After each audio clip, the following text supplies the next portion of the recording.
Hi friends, welcome to Commercium edge.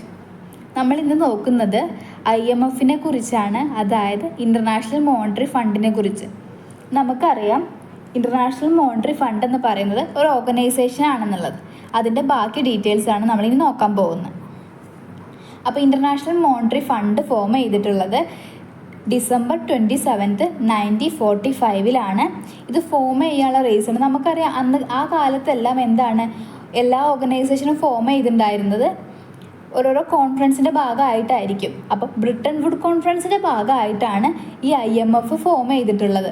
ഈ Britain would കോൺഫറൻസിൻ്റെ ഭാഗമായിട്ട് തന്നെയാണ് നമ്മുടെ വേൾഡ് ബാങ്കും ഫോം ചെയ്തിട്ടുണ്ടായിരുന്നത്.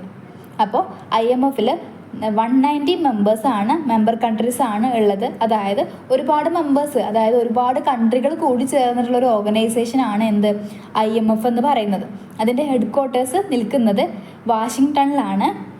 ദെൻ എന്താണ്, നമുക്ക് IMFന് എന്ത് പറയാൻ പറ്റും, ഒരു central institution of the international monetary system.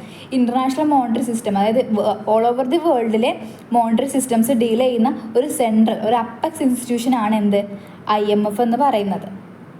അപ്പോൾ നമുക്കറിയാം, നമ്മുടെ വേൾഡ് വാർ ഒക്കെ നടക്കുന്ന ടൈമിൽ എല്ലാ കൺട്രീസും ഫിനാൻഷ്യലിയും അതുപോലെ തന്നെ അവരുടെ BOPയുടെ കേസിലും ടെക്നിക്കൽ അസിസ്റ്റൻസിൻ്റെ കേസിലും എല്ലാം അവർ ഭയങ്കര വീക്കായിരിക്കുന്ന ടൈമായിരിക്കും. അപ്പോൾ അവർ ഉയർത്തിക്കൊണ്ടുവരിക എന്നുള്ളത് അത്ര ഇമ്പോർട്ടൻ്റ് ആയ ഒരു ആവശ്യമാണ്.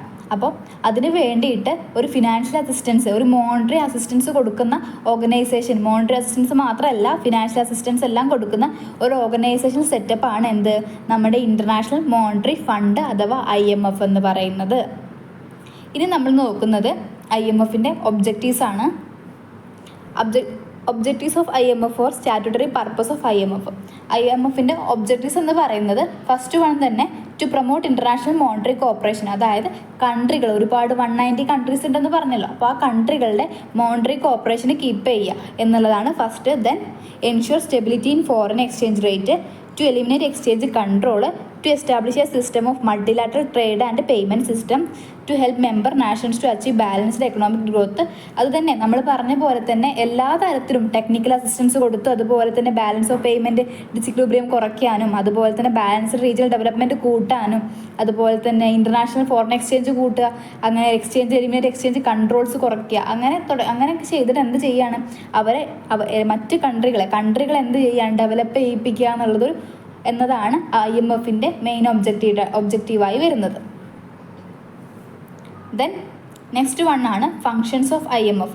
ഫങ്ഷൻസ് ഓഫ് IMF എന്ന് പറഞ്ഞു കഴിഞ്ഞാൽ മെയിനായിട്ട് ഫങ്ഷൻസ് എന്ന് പറയുന്നത് എന്താണ്, മെമ്പർ കൺട്രീസിന് എക്കണോമിക്കലി മോണിറ്ററി മാറ്റേഴ്സിനും ഒരു അസിസ്റ്റൻസ് അല്ലെങ്കിൽ ഒരു അഡ്വൈസ് നൽകുക. ഈ എല്ലാ മെമ്പർ കൺട്രീസിനും എക്കണോമിക്കലിയും അതുപോലെ തന്നെ മോണിറ്ററി ലെവലിലും ഫിനാൻഷ്യൽ ലെവലിലും ഒരു അസിസ്റ്റൻസ് പ്രൊവൈഡ് ചെയ്യുക അല്ലെങ്കിൽ അഡ്വൈസ് പ്രൊവൈഡ് ചെയ്യുക.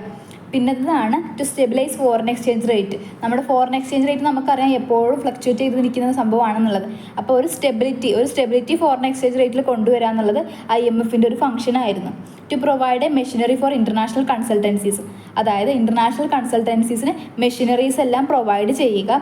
To sort a lending institution in the foreign exchange, അതായത് ഫോറിൻ എക്സ്ചേഞ്ച് ലെൻഡിങ് ഇൻസ്റ്റിറ്റ്യൂഷനായിട്ട് വർക്ക് ചെയ്യുക. നമ്മൾ പറഞ്ഞിട്ടുണ്ടായിരുന്നു ഫിനാൻഷ്യൽ അസിസ്റ്റൻസ് മാത്രമല്ല അത് പ്രൊവൈഡ് ചെയ്യുന്നത്, ടെക്നിക്കൽ അസിസ്റ്റൻസ് കൂടെ നൽകുന്നുണ്ട്. എന്നാൽ മാത്രമേ ഈ മെമ്പർ കൺട്രിക്ക് ഡെവലപ്മെൻറ്റ് ഉണ്ടാവുള്ളൂ. അപ്പോൾ അതൊക്കെയാണ് IMFൻ്റെ മെയിൻ ആയിട്ടുള്ള ഫങ്ഷൻസ് എന്ന് പറയുന്നത്.